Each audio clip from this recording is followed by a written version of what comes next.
Let's do Cadbury. Cadbury is also a nice manufacturing question with a little bit of unrealized profit included. They give you the details from the books of Cadbury as at 31 July 26. To give you a few notes, you are required to prepare the following general ledger accounts for the month ended 31 July 26. Raw materials, factory overheads, work in progress, finished goods, allowance for unrealized profit, and unrealized profit in the income statement. So you can start off by drawing your T accounts, and then we are going to complete the T accounts as we go along. Good. Inventory on hand on 1 July 26, so opening inventory. Raw materials, direct and indirect material, 20,000 Rand. Now, in a question like this, they combine our direct and indirect material into one account. Now, if you have something like that, you must remember that the direct material issued, that will go to work in process. And the indirect material issued, that will actually go to our overhead account.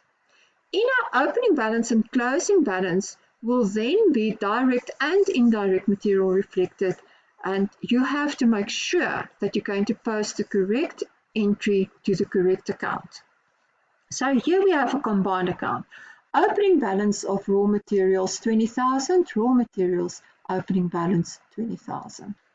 Opening balance of work in progress 8,000 Rand, so in our work in progress account, opening balance 8,000 Rand. Opening balance in our completed products is 5,000 units at the cost of manufacturing, and that was 16,000 Rand. Now, you know, here in the additional information, they tell us that the production is transferred to the sales department at cost plus 33 1/3%. So there is unrealized profit that you have to take into account. And you know that in your completed products, your finished goods account, which is the same as completed products, in that account, all the entries in that account is at blown up amounts, so amounts that will include an unrealized profit component. So that 16,000, that it actually represents the actual cost of manufacturing. So that is not the opening balance in the finished goods account. In the finished goods account, the opening balance is 16,000 multiplied by 1.333, which gives us 21,333. Our allowance for unrealized profit, that will be the portion which represents the unrealized profit portion. So the 16,000, the original manufacturing cost, multiplied by 33 1/3%, and that will give us then 5,333. If we're going to take the difference between the two, the 21,333, you're going to subtract from that the 5,333, then you are back to the actual cost of manufacturing of 16,000. So watch out for that one. Raw materials purchased, 50,000 Rand in our raw material account at the debit side bank, 50,000 Rand. Direct labor, 10,000 Rand. Well, they don't require from you to do the direct labor account, but you know that once you have done the direct labor account, that account is going to be closed off against work in progress, and that is 10,000 Rand. So in your work in progress account at the debit side, direct labor, 10,000 Rand. Sales. Sales was 18,500 units. So just park that one there for the moment. Work in progress as at the end of the period was 6,000 Rand. So in my work in process account, here it is, closing balance, 6,000 Rand. Then rent in the factory building, 2,000 Rand. That's an overhead cost, so that will be my overhead cost. Rent, 2,000 Rand.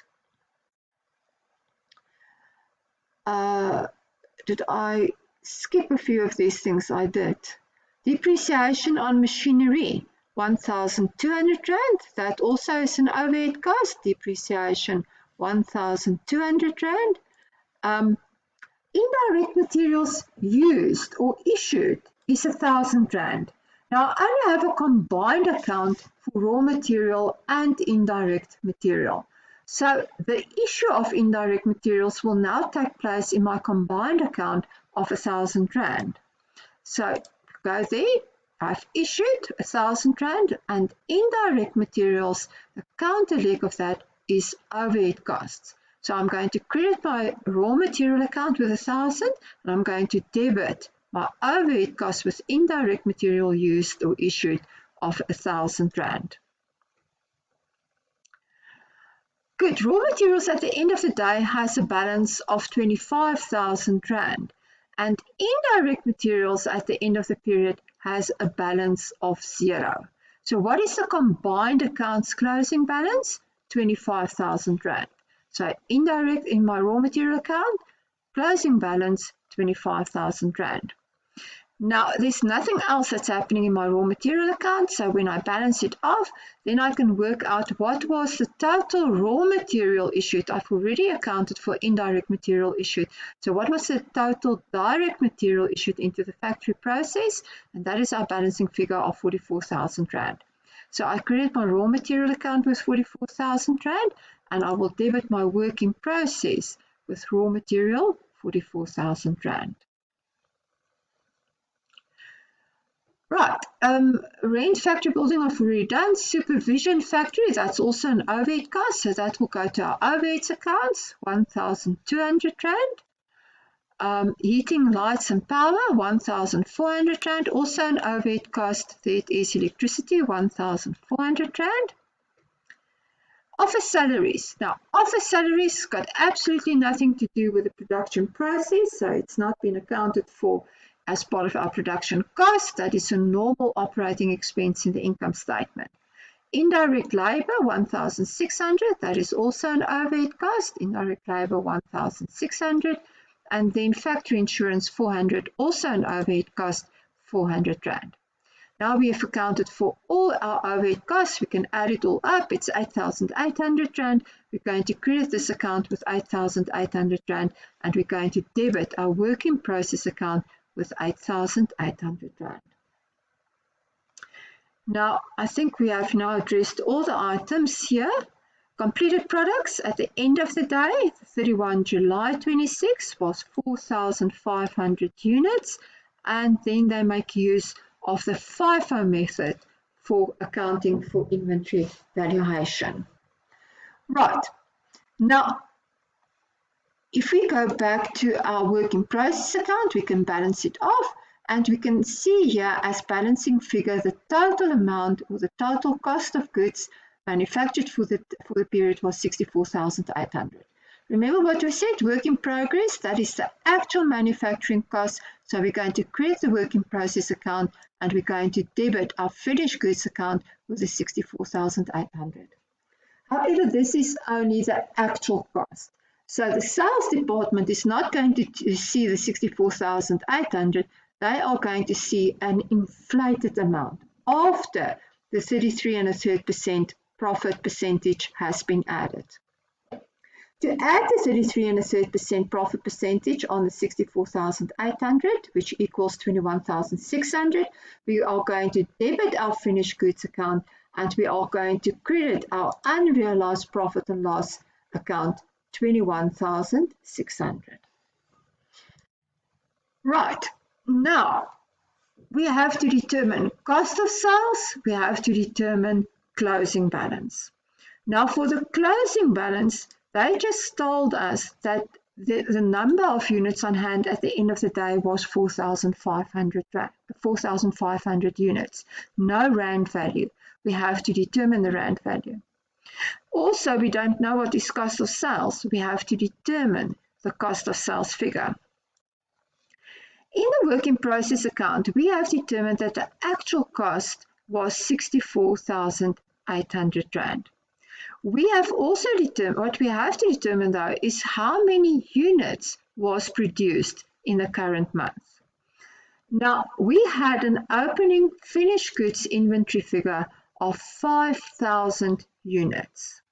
Then we know if we take the 5,000 units opening inventory, we add the number of units manufactured, which we don't know what it is X. We are going to deduct from that our closing inventory, and that we have, it is 4,500 units. That must equal the number of units sold, and that we also have. That is 18,500 units. So opening inventory plus the items manufactured less the closing inventory must be equal to the number of items sold. So if we write it differently, we say opening inventory 5,000, less a number of units sold 18,500. I don't have it anymore. Less the closing inventory 4,500. Now the difference there must give us the total number of units manufactured, 18,000 units. Now if we take our total cost, inflated cost, because in our finished goods account we work with inflated costs. The total inflated cost of manufacturing is the 64,800 plus the 21,600, which gives us in total 86,400. How many units does that represent? It represents 18,000 units. So what was the cost per unit? 86,400 divided by 18,000, and that gives us R4.80 per unit. So now we can say, okay, well, we know that we have 4,500 units on hand at the end of the day. We know that we've sold that 21,333 first. So this full 4,500 must be out of this batch that we have manufactured in the current period. So that 4,500 units, the inflated cost of that is R4.80 per unit. So R4.80 multiplied by 4,500 give us closing inventory then of 21,600. And then you can work out cost of sales as your balancing figure, which will be 86,133. But you can also go and check whether that amount is correct. So what was our cost of sales? Let's work cost of sales out, and then we can use our closing balance as our balancing figure. We could work out both, and then this thing must be in balance. Cost of sales, I've sold that 21,333 first. It's first in, first out, so I've sold that first. From this batch of 18,000 units that I have produced for the current financial period, I have sold 18,000 units, of which the first 5,000 units came out of the first batch. So how many units was sold out of this batch? Total sales, 18,500 units, of which 5,000 units came out of the first batch. So 13,500 units was out of the second batch. What was the inflated cost of the 13,500 units? That was R4.80 per unit. So 13,500 multiplied by the inflated cost of R4.80 gives me a total cost of sales of 64,800. So cost of sales then in total is the first 21,333 plus the 64,800 that relates to this batch that was manufactured in the current financial period. So total cost of sales 86,133. And now if you want to balance off your account, you see that your account balances on 107,333. Right, now in closing inventory, which is 21,600 we've just worked out, there is an unrealized profit component because we've worked on uploaded prices. So we have worked on inflated prices. That's actually the word that I'm looking for. So the 21,600 is going to determine what is going to be our closing balance on our allowance for unrealized profit. So our closing balance is going to be the 21,600 times 33 1/3 divided by 133 1/3, which will give us a closing balance of 5,400. So closing balance 5,400. How do I get from an opening balance of 5,333 to a closing balance of 5,400? I had to add on the credit side 67 Rand. So the counter leg of that will be our unrealized profit P&L account, 67 Rand. Unrealized profit P&L account, 67 Rand. Good. Our cost of sales is now going to be the actual cost of sales, which is 86,133, the amount that we've actually calculated in that account, 86,133, and that is going to be adjusted by this amount of 21,532, the balancing figure on our unrealized profit P&L account, 21,532. So our actual cost of sales equals 64,601, 86,133 less the 21,532, and that gives us 64,600. Now, this 21,532 is now actually, if you go the long route, I say 160,000 is my sales for the year. They gave it to me, 160,000.